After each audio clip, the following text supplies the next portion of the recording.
Olá, espero que estejam todos bem, se cuidando e dando continuidade ao estudo do livro Caminho, Verdade e Vida, de autoria espiritual de Emmanuel, psicografado por Francisco Xavier.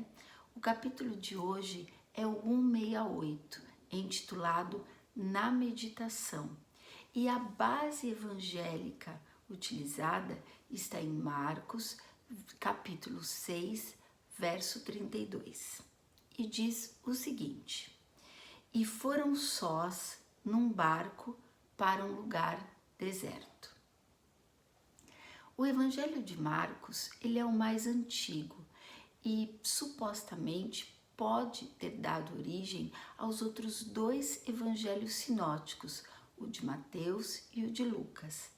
E ele tem como característica a utilização de uma linguagem popular, de um estilo simples de expressão.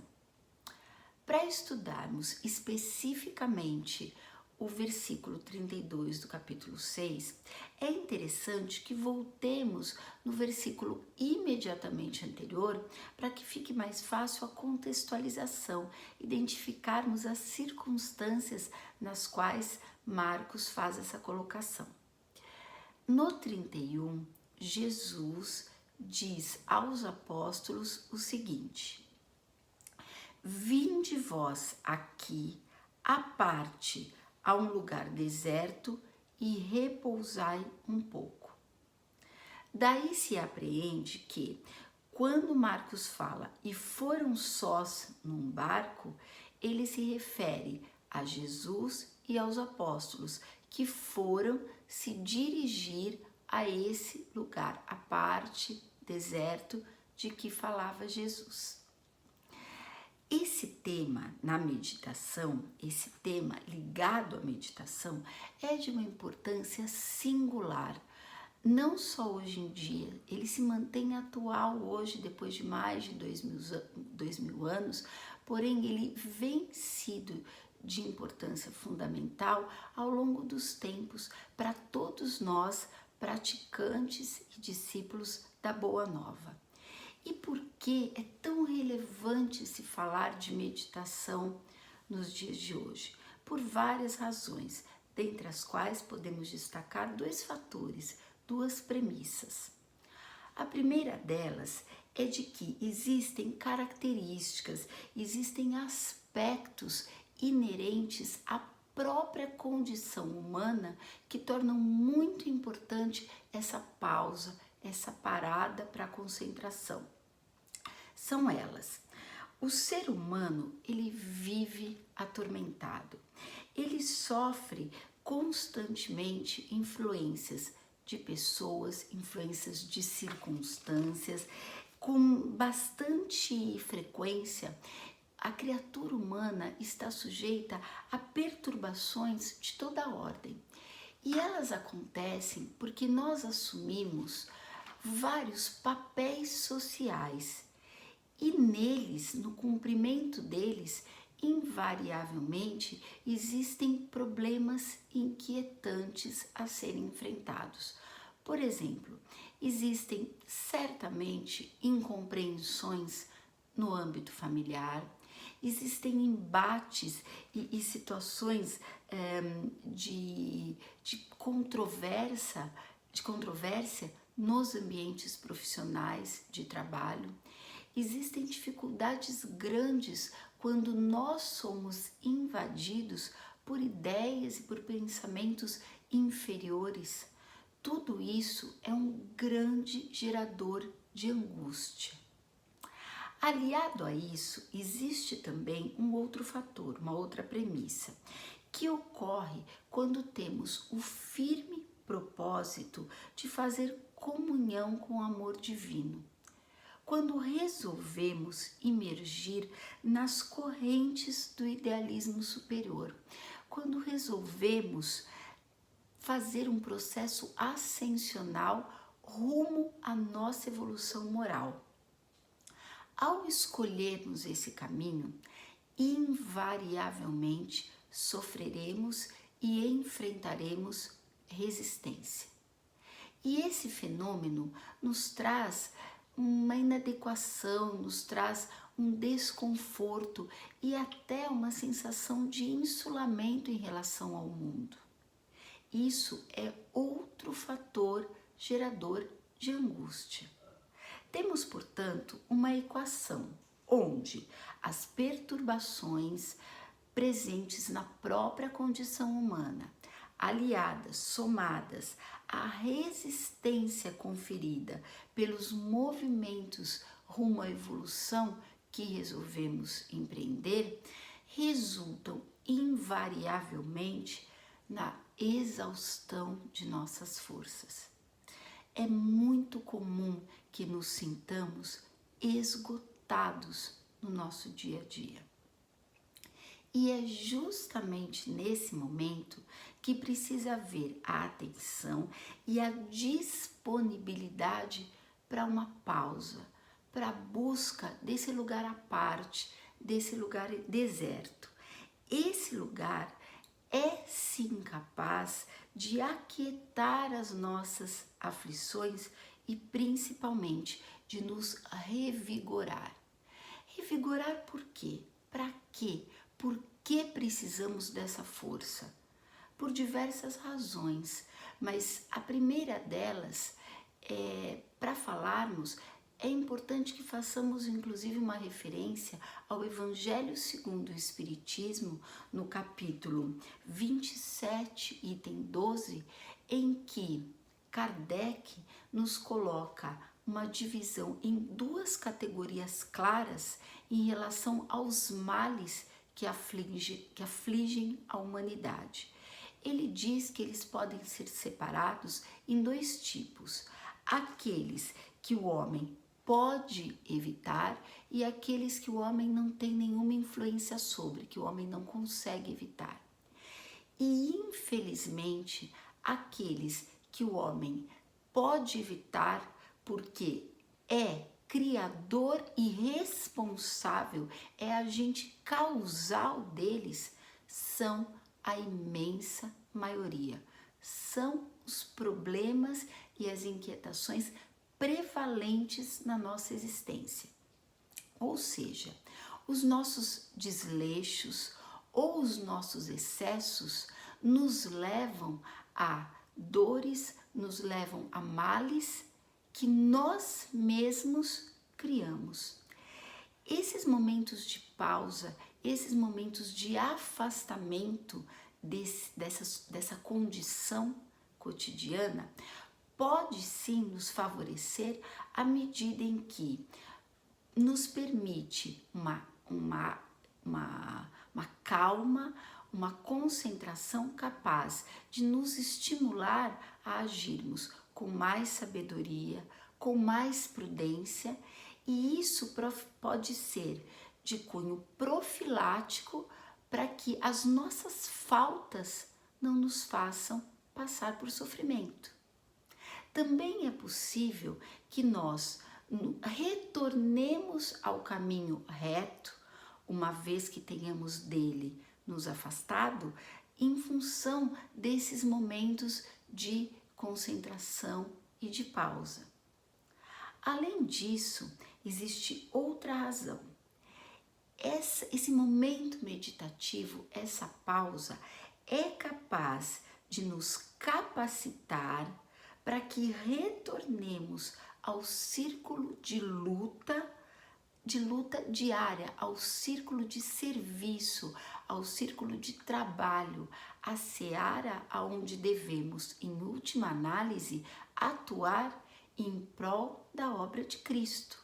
É ali, é no dia a dia, é nos conflitos, é nos embates, é no cotidiano que devemos atuar fortalecidos, imbuídos de bom ânimo, a fim de trabalharmos pela obra edificante do Cristo. E esse momento, de fato, nos revigora, nos reforça a força. É importante, entretanto, que tenhamos uma visão desse lugar deserto ou desse lugar à parte que vá além da interpretação literal. Quando Marcos diz, e foram sós num barco para um lugar à parte, é muito comum que inicialmente a criatura humana entenda e inclusive busque esse lugar à parte em mosteiros, em templos, em locais bucólicos, enfim, num local físico que possa conferir algum tipo de calmaria, de contato com a natureza, onde haja cenários a serem contemplados. E não há nenhum erro nisso. Inclusive, essa influência externa pode ser, num primeiro momento, favorável para o processo de concentração. Porém, existe um fato relevante do qual não podemos jamais nos afastar, que é o seguinte: os ensinamentos do Cristo não se fixam nunca no mundo externo. Por isso, a necessidade de apreendermos a simbologia que envolve esse lugar deserto ou esse lugar à parte. Esse lugar vai além do local físico para onde supostamente deveríamos nos dirigir. Cristo, na verdade, nos incentiva a que procuremos um lugar deserto dentro de nós mesmos, numa espécie de câmara silenciosa. Seria um lugar secreto, um lugar dentro do nosso coração, da nossa alma, da nossa consciência, aonde seríamos capazes de ter contato com nossa essência, com nossa identidade, com quem somos de fato. E a partir daí, nesse momento e imbuídos dessa concentração, também vamos ser com certeza capazes de nos sintonizar e nos conectar com a espiritualidade, com o amor infinito do Cristo e dessa forma receber intuição, receber inspiração que nos ajude a quê? A dimensionar as dificuldades, os males, as vicissitudes dessa vida, porque na verdade elas precisam ser, primeiro de tudo, dimensionadas, repercutidas e, é lógico, também enfrentadas. Além disso, podemos obter um bálsamo nessa seara para nossas feridas, para as nossas aflições, para as nossas inquietações. Emmanuel intitula esse capítulo Na Meditação. E por conta disso, vale a pena abordarmos o conceito de meditação. O estado meditativo é assim entendido quando existe um direcionamento da atenção, do foco, sem desvio, até que o mundo à nossa volta não seja mais capaz de nos influenciar. É inclusive interessante, um parênteses, para dizer que fisicamente os efeitos produzidos no cérebro pela meditação, apreendidos através de ressonância magnética, estudados pela ciência, eles são muito semelhantes aos efeitos causados no cérebro pela prece. Então, essa concentração, ela tem efeitos físicos em nós.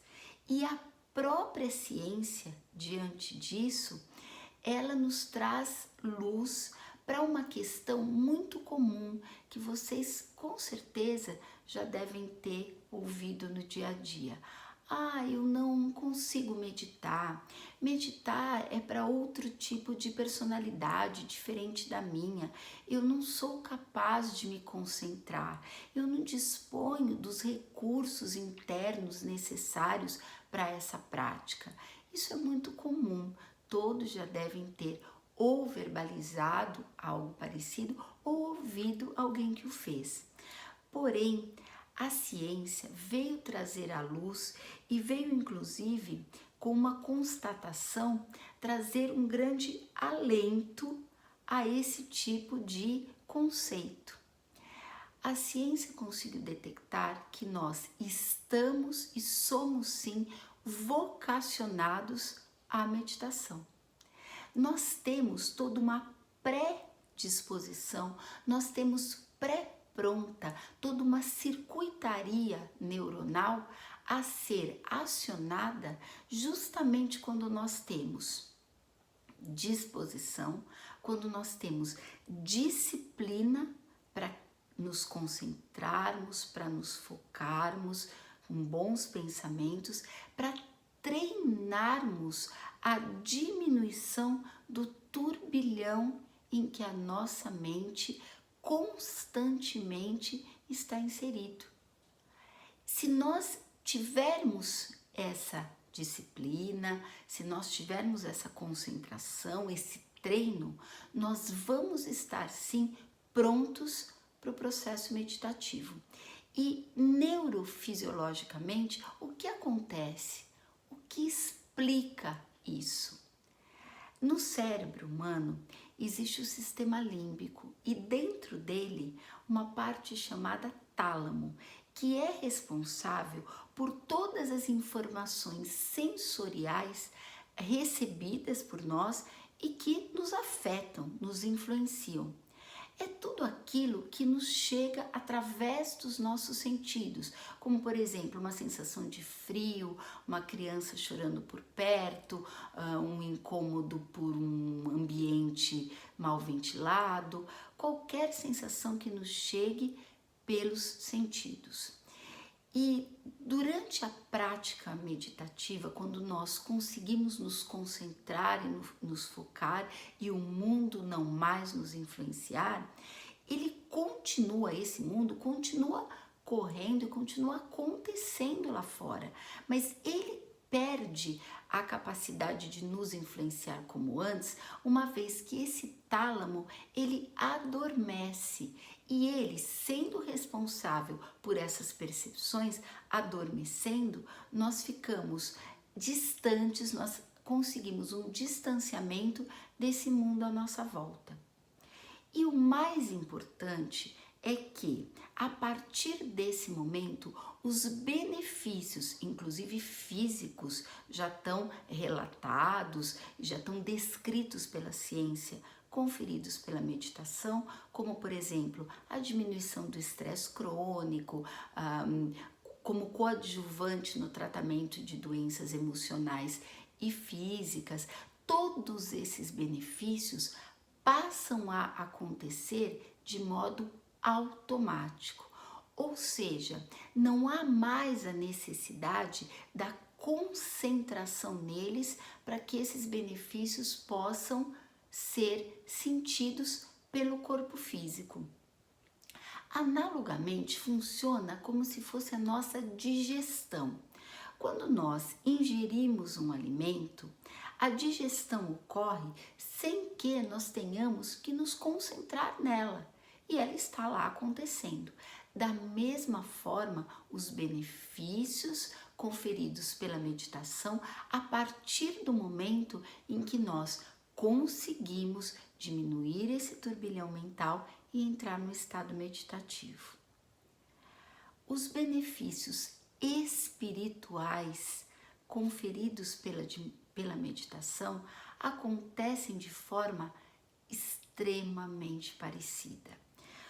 Quando nós conseguimos oferecer o nosso coração disponível, os melhores, os mais puros dos nossos pensamentos, a nossa fé, quando nós ofertamos tudo isso, os braços da espiritualidade, os braços divinos fazem todo o resto e nos municiam de tudo o que nos é necessário, útil e bom para que possamos cumprir nossa trajetória. Portanto, fica o convite para que nos motivemos a seguir o Cristo em mais esse ensino tão atual, proferido há mais de 2000 anos e tão relevante nos dias de hoje. Não há necessidade de grandes mudanças no nosso estilo de vida. São necessários apenas 5 a 10 minutos do nosso tempo por dia. Tempo esse dedicado na disciplina para diminuir esse ritmo mental, nos voltando para dentro de nós mesmos e com muita, muita fé, deixando que o amor divino atue em nós. Eu gostaria de pedir licença a vocês para encerrar com a fala de Joana de Ângeles acerca da meditação. Habitua-te à meditação após as fadigas.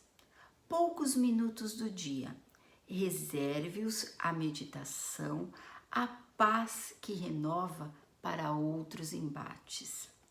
Terminado o teu refazimento, ora e agradece a Deus a bênção da vida, permanecendo disposto para a conquista dos degraus de ascensão que deves galgar com otimismo e vigor.